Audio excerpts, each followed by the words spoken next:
¿Cómo les va? Bienvenidos a una nueva emisión de Edu Interview. Mi nombre es Erwin Pérez. Estamos aquí en la plataforma Edu Digital y en la Universidad Florida Global University, la plataforma Edu Digital Media.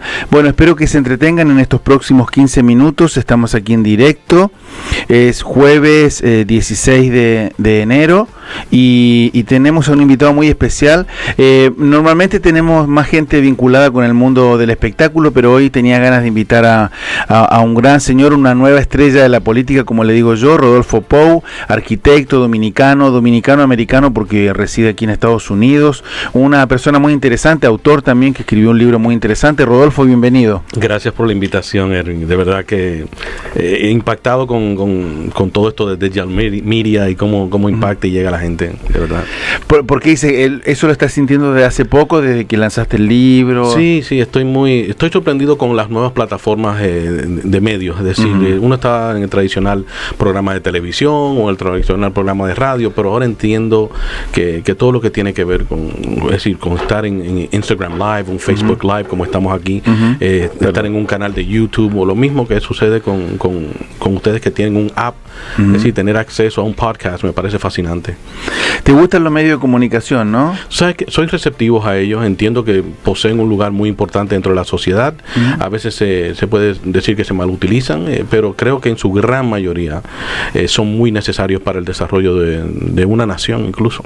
¿Has estado más vinculado en los últimos tiempos debido a que presentaste este libro que se llama Diáspora y Desarrollo, ¿no? El subtítulo es Ensayos para el presente y el futuro, que lo tenemos aquí, ¿no? Sí, aquí lo tenemos. Te lo muestro aquí a la cámara mía o para allá también. Diáspora y Desarrollo, el libro de Rodolfo Pou.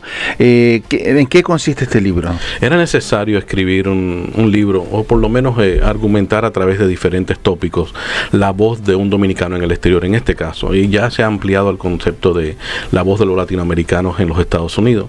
Sucede que nosotros como diásporas que vivimos en los Estados Unidos carecíamos de una voz. Simplemente éramos caja de resonancia de lo que escuchábamos en nuestro país de origen. Le preguntas a un argentino, un mexicano, un dominicano, un cubano, un ecuatoriano, un brasileño, y la mayoría de sus discursos están o giran alrededor de lo que está pasando en su nación de origen, es decir, impactado por esa realidad. Y creo que ha llegado el momento donde nosotros los que vivimos aquí, los latinoamericanos que vivimos en Estados Unidos, tengamos nuestra propia voz, porque estamos siendo expuestos a otro tipo de experiencia. Una persona que vive en Estados Unidos, aunque sea centroamericano, sudamericano, caribeño, tiene otra perspectiva. Primero, a diario convive con personas de más de una docena de países, está expuesto a otras realidades, y incluso el hecho de vivir en Estados Unidos, donde es un país podemos decir que régimen de consecuencias, si se quiere, ¿verdad? Donde las leyes se aplican de la más mínima, desde mal estacionado hasta cualquier crimen superior.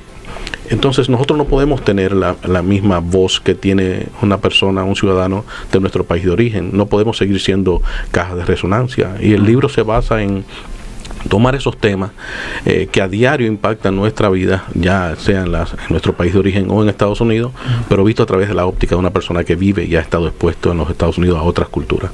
Es una manera de ser un poco puente entre el país del que somos originarios y Estados Unidos. Sobre todo, incluso fijo, el primero de los ensayos que fijo en el libro se llama Diferentes pero Iguales, porque hago esa referencia. Somos muy iguales a nuestros hermanos de nuestros países de origen, pero a la vez, al estar expuestos a otras realidades y otras culturas, hacen de nuestra percepción posiblemente una más enriquecida. Siempre me gusta fijar el punto de vista de cómo le pregunta a la mayoría de los latinoamericanos si estarían dispuestos o a favor de un muro entre México y los Estados Unidos, y en su gran mayoría te van a decir que no, incluso más del 90%, y estoy tomando un número así aleatoriamente, pero si le preguntas a cualquiera de ellos en su país de origen si estarían dispuestos a tener un muro de separación entre su país y el vecino, yo le apuesto que la gran mayoría va a decir que sí, y lo podemos hacer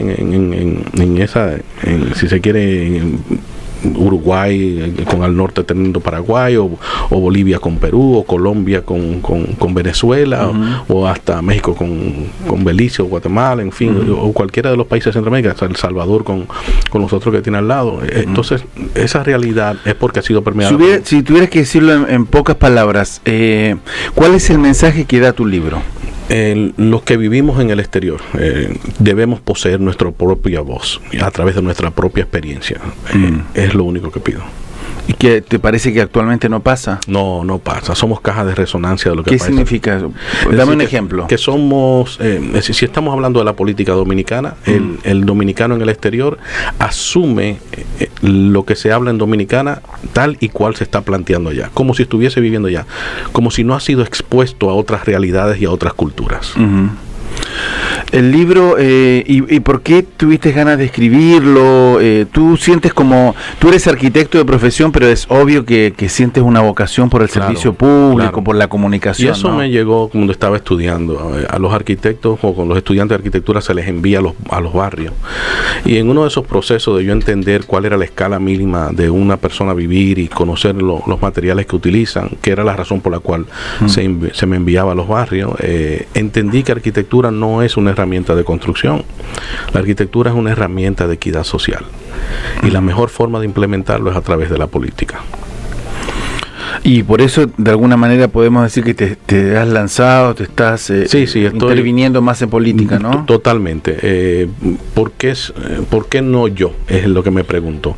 Y comenzar a crear esa plataforma y ese espacio necesario para comenzar a cambiar los discursos, no solo del dominicano en el exterior. ¿Y estás dispuesto a hacer los sacrificios que implica entrar en la política? Si supieras que tiempo, dinero, energía. Totalmente de acuerdo, sí. Incluso una conversación que tuve con mis hijos, los menores y con los mayores también, hace 2 años y medio, donde la vida de papi iba a cambiar un poco y que iba a asumir unas posiciones un tanto públicas que podía traerle a ellos una situación desagradable en algún momento, y lo que me encontré era con un apoyo total de los niños.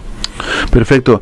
Como para acercarte más a la gente que nos está oyendo y viendo también, ¿quiénes son referentes, 3 o 4 personas que sean grandes influencias para ti en la política? De cualquier país, de cualquier... Mira, recientemente escribí un artículo que se llama 2020, ¿quién nos retará a conquistar la luna? Y lo escribí desde el punto de vista de la óptica de un dominicano en el exterior, pero es aplicable a cualquier latinoamericano. Y fijo dentro de ese artículo o ese ensayo, fijo la necesidad de que nuestros líderes latinoamericanos hagan como hizo Kennedy en su momento, que a pesar de los disturbios y la equidad social que existía en ese momento, la posibilidad de ir a Vietnam, todo lo que se estaba presentando como gran tensión social y política en los Estados Unidos, él dispuso de un reto a los Estados Unidos. ¿Qué tal si vamos en menos de una década a la luna? Aunque los rusos nos lleven ventaja, ¿qué tal si colectivamente como nación nos ponemos todos de acuerdo a que esta es una meta que podemos lograr? Y creo que los latinoamericanos tienen que estar en ese... Kennedy sería una referencia para eso. ¿Y de esta época? No, Obama como nadie. Obama como nadie. Bueno, estamos aquí en Edu Interview, sí, el programa que hacemos siempre, donde normalmente hay artistas. Luego estará con nosotros la gran presentadora y actriz mexicana Marisa del Portillo, que muchos recordarán por el programa Escándalo TV en Telefutura. Pero ahora estamos con Rodolfo Pou, P-O-U, bueno, debe estar igual puesto en pantalla, o lo van a poner dentro de un rato. Rodolfo Pou me parece una persona muy interesante porque siempre llama la atención, o a mí me admiran personas que pueden estar en cierta comodidad, en cierta zona de confort, como dicen tanto ahora los motivadores, y él busca salirse de eso para dar alguna, por las inquietudes que tiene, por dar un servicio público, escribe un libro, o sea, realmente me parece muy interesante esa transformación, Rodolfo. Te pregunto algo de arquitectura, ya que anoté aquí cuando mencionaste eso. ¿Es cierto que las casas de Miami son muy endebles, que si viene un huracán un poco fuerte arrasa con todo? Sí, con la gran mayoría. Si se quiere, nuestro inventario como vivienda, la gran mayoría fue construida antes de los años 70. Cualquier casa de Sweetwater, cualquier casa de Westchester, cualquiera de esas casas fueron construidas antes de los años 70, donde los códigos eran muy diferentes. Y la realidad de hoy día es que el medio ambiente no es el mismo en el que estábamos viviendo en los años 70.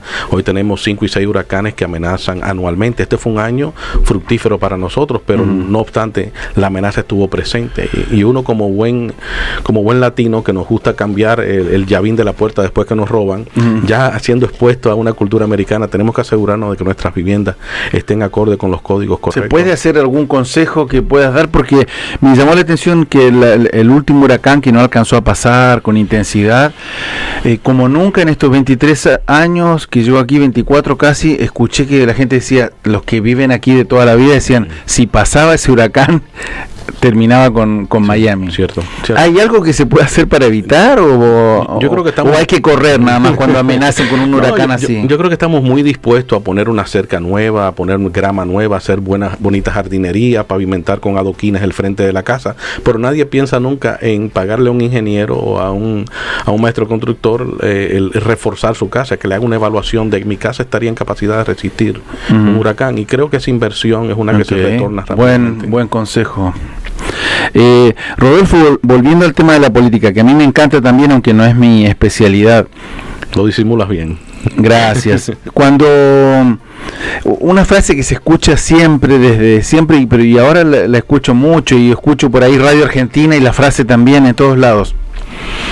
Y siempre cuando la escucho me pregunto qué pensarán los políticos. La frase es, los políticos son corruptos, todos los políticos son corruptos. Cuando tú escuchas esa frase, ¿qué piensas?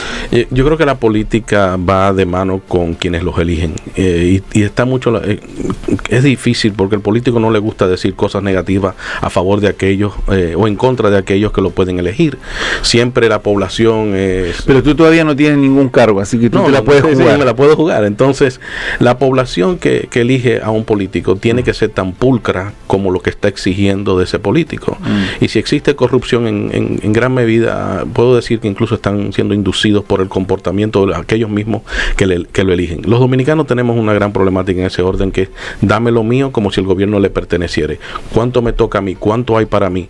Pero eso es lo que le exigen a los políticos después que lo eligen, entendiendo que el que no toma la política para distribuir, entonces se lo está cogiendo para sí mismo.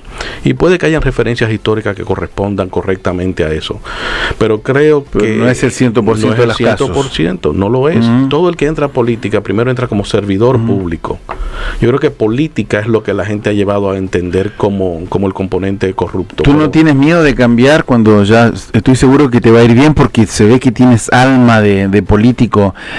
Cuando empieces a surgir y a tener más influencia y más poder, ¿no tienes miedo de cambiar? ¿Cómo le puedo quedar yo mal a las mujeres que hicieron de mí el hombre que soy hoy? De una señora que abandonó. Bueno, pero debe haber tentaciones por ahí que te dicen firma acá y que te puedes ganar $200,000 firmando aquí, como pasa en los casos de corrupción. Obviamente estamos hablando de algo figurado. Si algo me enseñó la arquitectura es perderle el miedo al dinero. Cuando $1 millón no te asombra, no te asombra. Entonces, ¿para qué tenerlo si no te asombra? A ti no te asombra, pero a mí sí. No, pero digo, el tú verlo, manejarlo. Tú lo has visto. Lo he visto, lo he manejado, y en fin, eso ayuda a una persona que ha estado expuesta a grandes cifras de dinero y a grandes decisiones. Eventualmente, cuando le llegan las cosas en las manos, creo que todo... Me recuerdo ver a este señor, a McCain, en un momento con un reloj de esos digitales de los años 80 y preguntarme, ¿y qué hace ese hombre con él? Por la percepción que tiene uno de los políticos latinoamericanos. Claro, porque el asunto de él no es dinero, el asunto es poder. Estar en la habitación donde se toman las decisiones, como decía Hamilton. Bueno, un gusto que hayas pasado por aquí, por nuestros estudios aquí en El Doral, en Edu Digital Media. Rodolfo, como se dice así en los debates, el moderador dice, tiene un minuto porque se termina el programa, un minuto para decir algo al público. Creo que los latinoamericanos estamos en un gran momento en los Estados Unidos. Para que entiendan un poco quienes nos están viendo, si tomases todos los latinoamericanos de Estados Unidos como si una sola nación, representarían el 7º país más grande del mundo de Producto Interno Bruto. El 7º país, solamente los latinoamericanos que vivimos en Estados Unidos. Si hay alguien que alega no conocer un latinoamericano, que se preocupe porque habrá uno dentro de su familia dentro de muy poco. Para el censo del 2060 vamos a ver 111 millones de ellos. 4.4 millones de las empresas que están en Estados Unidos hoy día son productos de latinoamericanos. Y 86% del crecimiento de empresas los rigen también los latinoamericanos. Los millennials, encabezados todos por latinoamericanos. Estamos en una posición de poder impactar en los Estados Unidos e impactar nuestras naciones de origen. Hay que hacerlo porque el país que cada quien sueña todavía existe. O sea que el mensaje es que Trump no va a poder con nosotros. Yo no lo veo así, de verdad.